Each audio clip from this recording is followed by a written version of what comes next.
반갑습니다. 오늘은 1차 지필평가 후 우리가 새롭게 학습하고 있는 단원 제3단원 문장과 문법 요소, 그 중에서 첫 번째로 문장의 성분에 대해서 다시 한번 정리해 보도록 하겠습니다.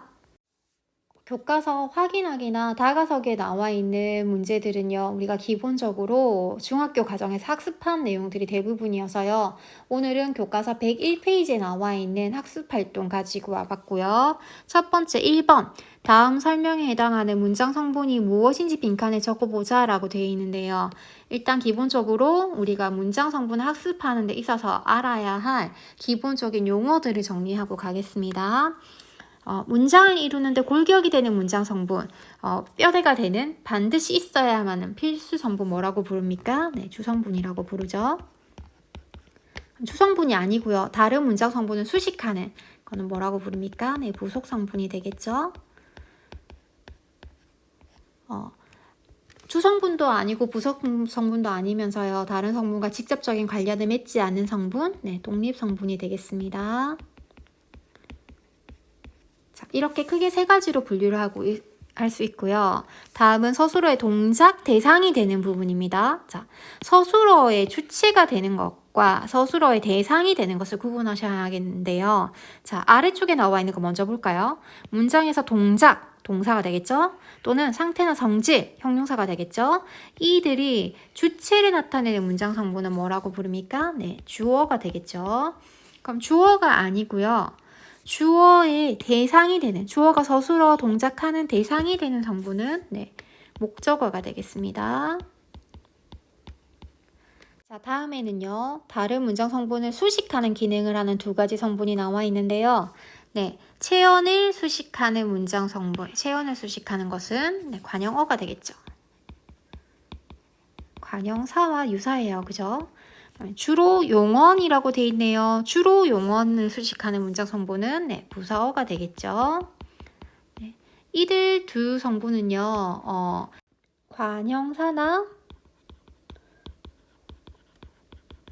부사의 그 범주를 구분을 하셔서 정확하게 이해하시는 게 좋을 것 같고요. 다음으로는 주어의 동작, 상태, 성질 따위를 설명하는 문장 성분. 우리가 문장 성분에서 가장 핵심이 되는 성분이라고 할 수 있죠. 뭡니까? 네, 서술어가 되겠습니다.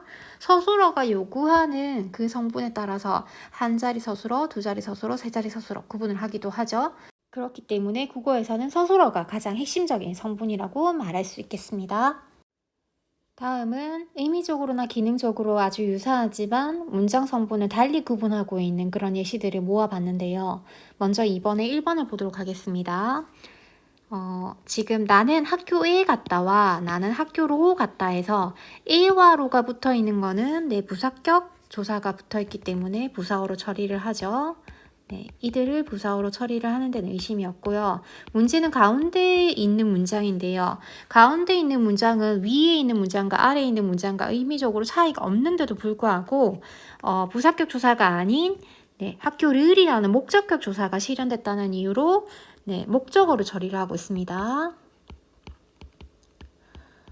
이때의 를은요, 우리가 일반적으로 알고 있던 목적격 조사 을들과 구분을 해서 나는 학교에 갔다에 내가 간 그 대상을, 그 장소를 보다 강조하는 의미 정도로 쓰였다라고 해서 보조사와 그 기능이 유사하지 않나라고 이야기를 하는데요.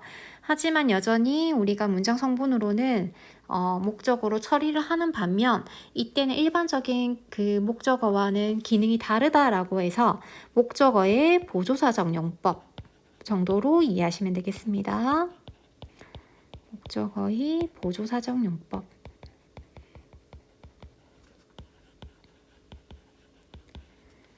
자, 다음 2번을 보시면요. 나는 선물을 철수에게 주었다 라고 해서 에게라는 조사가 결합되어 있기 때문에 첫 번째 성분은 우리가 배운 대로 네, 부사어가 되겠고요. 네, 이 성분과 사실은 동일한 기능을 하고 있는 것 같은데 아래의 문장은 네, 격조사 르이 이번에도 결합됐기 때문에 목적어로 처리를 합니다.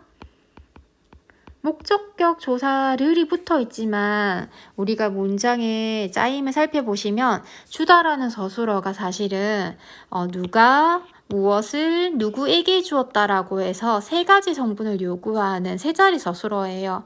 그렇다고 보니까 철수에게라는 이 필수적 부사 성분이 반드시 들어가야 하기 때문에 사실은 철수를이라는 성분도 필수적 부사어로 처리를 하는 게 맞다라고 보지만 이 역시 1번과 마찬가지로 목적어로 처리를 하고 있고요. 다음 3번 보겠습니다.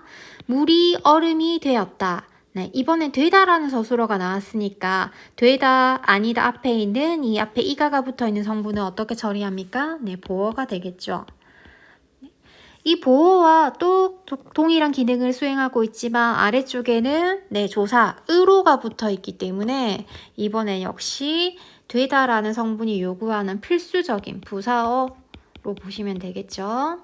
자, 보호에 관한 논란은 오래전부터 있어 왔다라고 했어요. 일단은 보호 설정에서부터요. 서술어를 되다 아니면 아니다 두 가지로 한정을 하고 있죠. 반드시 그리고 이가라는 조사가 붙어야 하는데 이는 사실 격조사, 주격조사랑 구분하기도 힘들어요.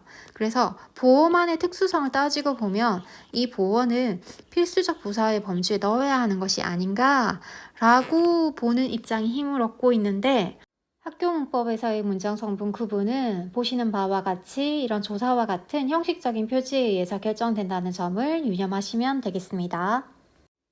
3번은 문장에서 밑줄 친 부분의 품사와 문장 성분을 동시에 분석하는 문제가 되겠습니다. 자, 1번의 기억에 바로 오너라의 바로와 니은에 그건 바로 너의 책임이다 라고 해서 뒤에 나와 있는 성분을 바로 수식을 하고 있는데 이때는 네, 부사가 되겠죠.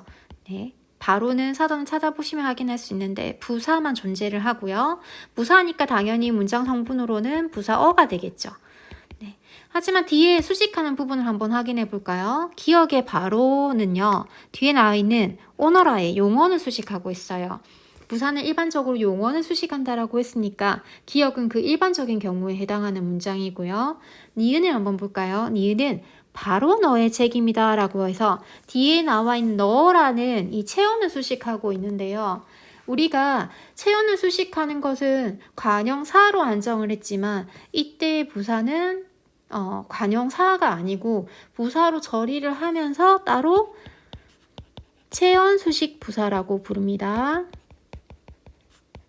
일반적으로 부사로 처리를 하면서도 체온을 수식한다라고 조건이 붙는 그런 기능이 되겠고요. 2번을 한번 볼까요? 기억에 여기 참 조용하지 그리고 니은에 여기 놓아라에서 여기는요 일정한 장소를 대신해서 가리키니까 네, 품사상으로는 대명사가 되겠죠. 니은도 역시 대명사고요. 그럼 이 대명사 체연이 어떤 기능을 하고 있는지를 확인을 한번 해볼까요? 기억의 경우에는 여기 뒤에 어떤 조사가 오는 것이 적절한 것 같아요? 네, 여기가 참 조용하다 혹은 여기도 여기는 조용하다라는 이렇게 주격조사 아니면 보조사가 오는 게 자연스럽게 문장이 이어질 수가 있어요. 그렇기 때문에 이때 대명사는 네, 주어로 기능하고 있다고 볼 수 있겠죠. 니은의 여기는 그럼 무엇으로 기능하는지 볼까요? 네, 이번에는 여기가 여기도 이런 보조사나 주격조사는 어울리지가 않아요. 여기에 놓아라고 하는 부사격조사가 왔을 때 문장이 자연스럽게 성립이 되죠. 그렇기 때문에 이때는 부사어로 기능을 한다는 걸 알 수가 있습니다. 네, 이렇게 해서 오늘 학습할 부분 모두 마치겠습니다. 수고 많았습니다.